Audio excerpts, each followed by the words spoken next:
So now we are going to discuss problems and theory related to graphs in kinematics. So graph के बारे में एक basic सी चीज जो आपको पता होनी चाहिए कि स्लोप जो होती है किसी भी ग्राफ की, ऑलराइट, वो टेंजेंट की tan थीटा, ऑलराइट, ये चीज होती है, क्योंकि बार बार इसका जिक्र होगा इसलिए मैंने बता दिया. अब यदि हम पोजीशन टाइम ग्राफ की बात करें तो पोजीशन टाइम ग्राफ की जो स्लोप होगी वो इंस्टेंटेनियस वेलोसिटी हो जाएगी, क्योंकि ds/dt would be your slope which is tan theta, right. तो ये आप देख सकते हैं, जैसे कि फर्स्ट वाले केस में स्लोप जीरो है, मतलब वेलोसिटी जीरो है, पोजीशन ही चेंज हो रही पार्टिकल की. सेकेंड वाले केस में स्लोप कांस्टेंट है, मतलब वेलोसिटी कांस्टेंट है. इसी तरह से आप इंटरप्रिटेशन और की भी कर सकते हैं, जैसे कि आपका जो थर्ड वाला होगा इसमें स्लोप जो है वो फ्लैट होती चली जा रही है, मतलब कि पहले ज्यादा थी फिर कम होती गई फिर और कम होती गई स्लोप. इसका मतलब इसमें क्या हो रहा है, इसका मतलब इसके अंदर वेलोसिटी कम हो रही है. ऐसे फोर्थ के अंदर पहले स्लोप देखिए और बाद में स्लोप देखिए, बढ़ती जा रही है, इसका मतलब वेलोसिटी बढ़ रही है. ठीक है, तो इस तरह से आप डिफरेंट चीजों को समझ सकते हैं वेलोसिटी टाइम ग्राफ में.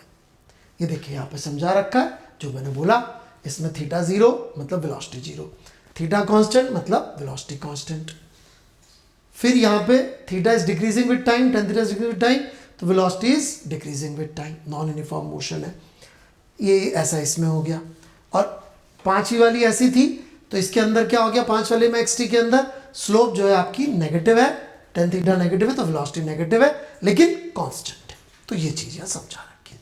अब वेलोसिटी टाइम ग्राफ की बात करें तो इसकी जो स्लोप होगी वो एक्सेलरेशन हो जाएगी. क्यों?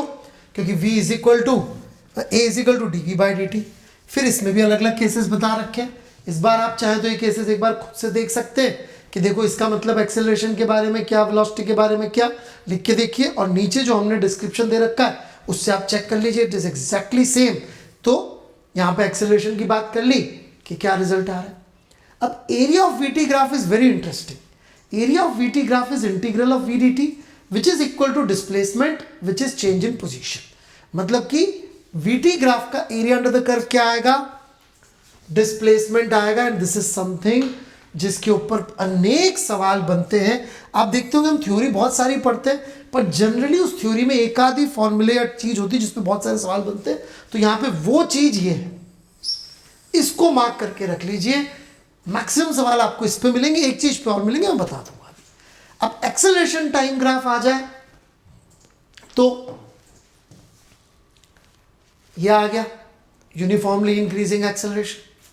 यहाँ एक्सेलरेशन इंक्रीजिंग है, यहाँ एक्सेलरेशन यूनिफॉर्म है.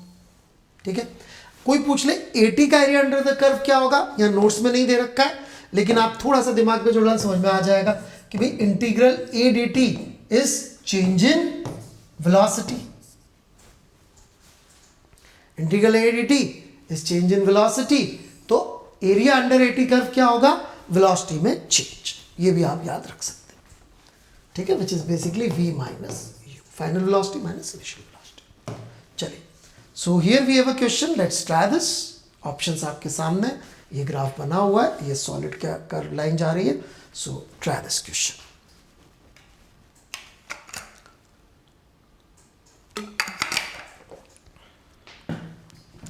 सो आपने ट्राई कर लिया होगा.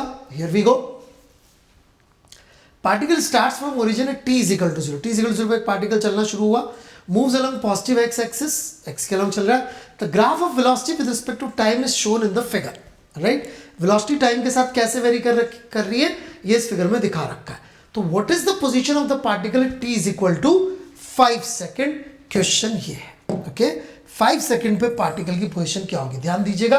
5 सेकेंड पे पूछा, ग्राफ कहां तक बना रखा है उससे हमें मतलब नहीं है, पूछा 5 सेकेंड पे पोजीशन क्या होगी. ओके, तो अब ये कैसे सॉल्व होगा. देखिए, total displacement is area under the curve. तो अपन ने क्या किया, इस कर्व के दो हिस्से कर लिए. एक इस ट्राइंगल तक का, ट्राइंगल तक का एरिया अपन ने निकाल लिया half into 2 plus 4. Alright, into 2. और दूसरा अपन ने निकाल लिया ये वाला हिस्सा 5 सेकंड तक का. ओके, और दोनों को जोड़ दिया तो आपका पोजीशन की वैल्यू आ गई है, that is 9 metres, that is your answer. ये कुछ नहीं करना, आपने एरिया निकालना है, half base into height, alright. तो ये करके आपका आंसर आराम से आ जाता है। Next, a particle of mass m and charge is release from rest in uniform, ये आप ट्राई कर लीजिए एक बार।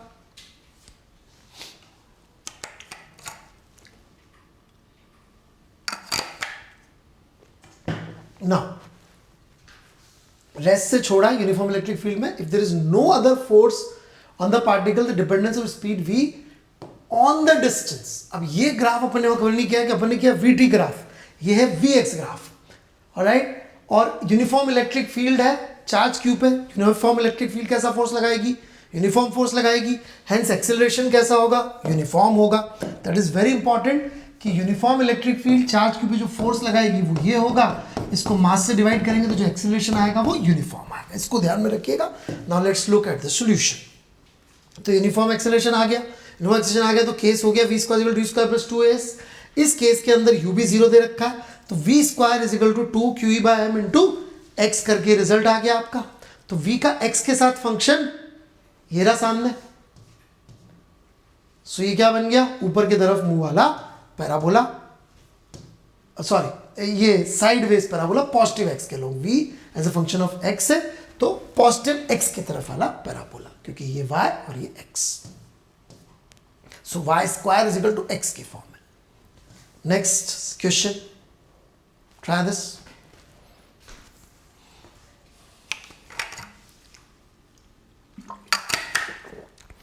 तो वेलोसिटी डिस्प्लेसमेंट ग्राफ दे रखा है इस बार फिर से, vt ग्राफ नहीं vx ग्राफ है ना, as shown in the figure, ये vx ग्राफ दे रखा है और एक्सेलरेशन डिस्प्लेसमेंट का ग्राफ पूछा है इसके अंदर।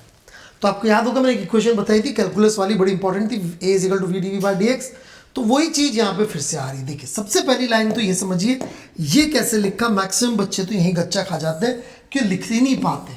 इक्वेशन से ग्राफ तो लोग बना लेते पर ग्राफ से इक्वेशन नहीं लिख पाते, दैट इज वेरी डेंजरस। ये इक्वेशन कैसे आई, देखिए ये इक्वेशन ऐसे आई कि यदि हमको एक ग्राफ दे रखा है, ओके, तो ये v नॉट और ये x नॉट, तो क्या हमें v और x की स्ट्रेट लाइन की इक्वेशन लिखनी नहीं आती है y और x में, वैसे कि वैसे ही हमने उठा के स्ट्रेट लाइन की इक्वेशन लिखी है। ये कैसे लिखी है इक्वेशन, स्ट्रेट लाइन की इक्वेशन लिखना यदि आप भूल गए तो या तो वो आप चेक कर लीजिए, कहीं पे भी मिल जाएगी, 9th 10th के अंदर सिखाया जाता है दो पोजीशन के लिए कैसे लिखते हैं।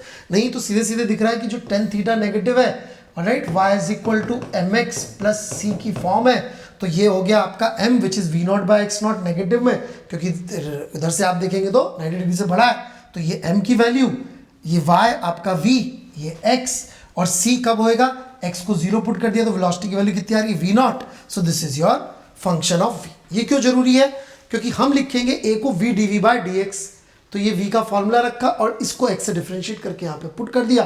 तो आपने जब इसको सॉल्व किया तो a वर्सेस ग्राफ ऐसा आ रहा है, तो ये पॉजिटिव फंक्शन आ रहा है x के साथ, विद नेगेटिव आपका इंटरसेप्ट है। तो आंसर आपका कितना आ गया, a is equal to V naught by X naught, positive x is equal to 0 के ऊपर ये माइनस में होना चाहिए। So this is your graph, third वाला। नेक्स्ट क्वेश्चन,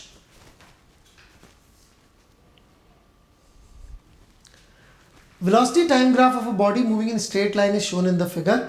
अभी देखिए वीटी ग्राफ बना रखा है आपकी बार, okay. Displacement to the distance travelled by the body in 0 to 10 second. Displacement distance में क्या अंतर होता है, देखिए जो भी चलेंगे वो डिस्टेंस में तो जुड़ता ही जाएगा। जैसे कि हम गाड़ी लेके घर से निकले, बाजार घूमने गए और वापस आ गए, तो पेट्रोल तो खर्च हो रहा है, कि पेट्रोल खर्च is based on distance travel, displacement अपना अलग कहानी है, ठीक है। तो वो चीज़ यहाँ पे, तो area under the curve VT graph का होता है, लेकिन उससे डिस्प्लेसमेंट आता है विद साइन। तो ये पॉजिटिव डिस्प्लेसमेंट आएगा, ये नेगेटिव आएगा, प्लस आएगा, नेगेटिव आएगा, राइट। जब हम डिस्प्लेसमेंट के लिए जोड़ेंगे तो विद साइन जोड़ेंगे, क्यों, क्योंकि आगे गए पीछे आए तो ये प्लस हुआ डिस्प्लेसमेंट, और फिर वापस आए पे नेगेटिव हो गया, तो डिस्प्लेसमेंट तो नेट इतना ही दिखेगा ना आपको। इस बेसिस पे ये सवाल को हम लोग सॉल्व करें, जबकि डिस्टेंस के अंदर पूरा का पूरा जुड़ेगा। तो देखिए displacement is equal to summation of area, तो विद साइन किया 16 कैसे 8 इंटू 2 और 8 कैसे ये -8, फिर ये 2 का डिस्टेंस है यहाँ पे और ये 4, तो ये प्लस में आ गया 4 से 8 तक 4 इंटू 4 ये 16 हो गया, तो 16 -8 प्लस 16 और ये -8 कैसे हुआ, ये -4 और ये 2 8 से 10, तो ये तो हो गया आपका एरिया का समेशन। और डिस्टेंस कैसे होगा, मॉडुलस का समेशन वो हो गया 48, तो इनका रेशियो आ गया 1/3। So this was all on graphs.